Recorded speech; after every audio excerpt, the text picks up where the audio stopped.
चुके हैं, लेकिन टाटा मोटर्स की चाल अब तक क्यों नहीं बनी है? क्योंकि एक बड़ा रीजन जेएलआर बिजनेस से है उनका कंसर्न्स, और अब जो एक न्यूज़ पे आई वो थी कि टाटा मोटर्स के जेएलआर डिवीजन के जो सीईओ हैं उन्होंने इस्तीफा दिया है। इस सारी न्यूज़ को पहले एक बार डिटेल में शरद से समझ लेते हैं। शरद बता रहे हैं हमें कि नए सीईओ कौन आ सकते हैं और क्या टाइमलाइंस रह सकती हैं। शरद बताएं। जी बिल्कुल, टाटा मोटर्स में अहम मैनेजमेंट एग्जिट हुई है। जेएलआर के सीईओ थियोडोर बोलेरो ने जो है अपनी सीईओ पद से इस्तीफा दे दिया है। पर्सनल रीज़न साइट किया है। दिसंबर 31 तक जो है वो रहने वाले कंपनी तक, उसके बाद वो नहीं रहेंगे।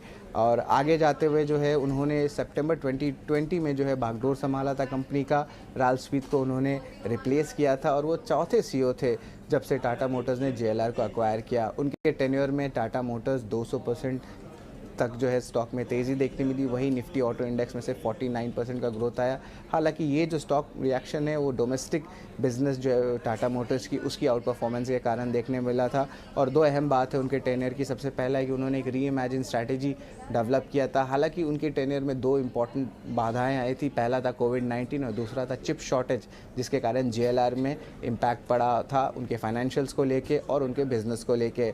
अब आगे जाते हुए एड्रियन मार्डेल जो है इंटरिम सीईओ बन रहे हैं इमीडिएट इफेक्ट के साथ। 32 साल का कंपनी के साथ एसोसिएशन और 3 साल बोर्ड मेंबर भी रहे हैं।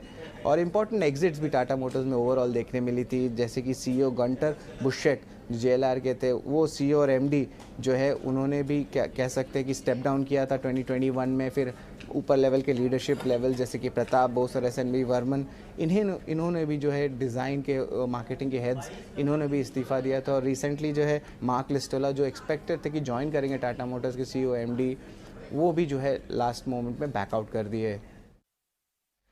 ठीक है, वापस आते हैं एक छोटा सा ब्रेक लेके, उसके बाद मयूरेश से डिस्कस करेंगे कि मामला क्या है।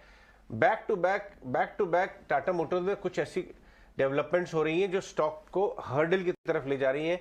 चल नहीं पा रहा है जिस खुल के हीरो चलता है या कोई और टीवीएस चलता है या मारुति चलते हैं।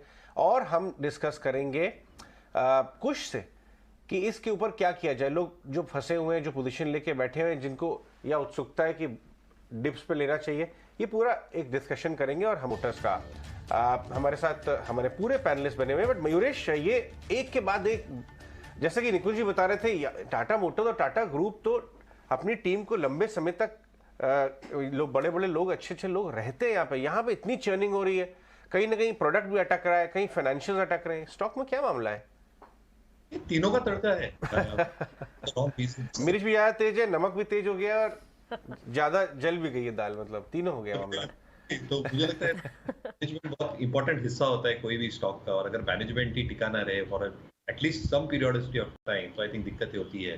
दूसरा है जो rightly pointed out, I think अगर आप जेएलआर के नंबर्स देखें, थोड़ा डिटेल में देखें, तो जो 1% का इबिट मार्जिन इन्होंने पोस्ट किया था, I think that is much to ask from there, क्योंकि जितनी भी चिप शॉर्टेज की इश्यूज थी, there to resource chips in the quarter gone by. और कहीं ना कहीं आई थिंक जो डिमांड है वो कह रहे हैं कि काफी स्ट्रांग है। But you should ultimately realise कि आई थिंक जो बिगेस्ट मार्केट्स इनके, चाइना, यूरोप और नॉर्थ अमेरिका, यहाँ पे अगर स्लो डाउन होता है और जो कंपटीशन में खर्चा लगने वाला है टू क्रिएट इलेक्ट्रिक व्हीकल्स, इनके कंपटीशन जोरदार खर्चा कर रही है। अजय जी, आई थिंक हमारे जो ग्राउंड रिपोर्ट्स है यूएस मार्केट्स ये कह रहे हैं कि think there will be intense competition in this segment. तो आई थिंक कहीं कुछ हद तक कमर्शियल और पैसेंजर ने सहारा दिया, बट इबिट मार्जिन अभी भी जेएलआर कंट्रोल करता है। तो आई थिंक ये तीनों वजह से, if I may say so, I think stock pressure में रहेगा। इसलिए हमारी प्राइस और ईपीएस ट्रेक दोनों on the only ratings poor ही रहेंगी टाटा।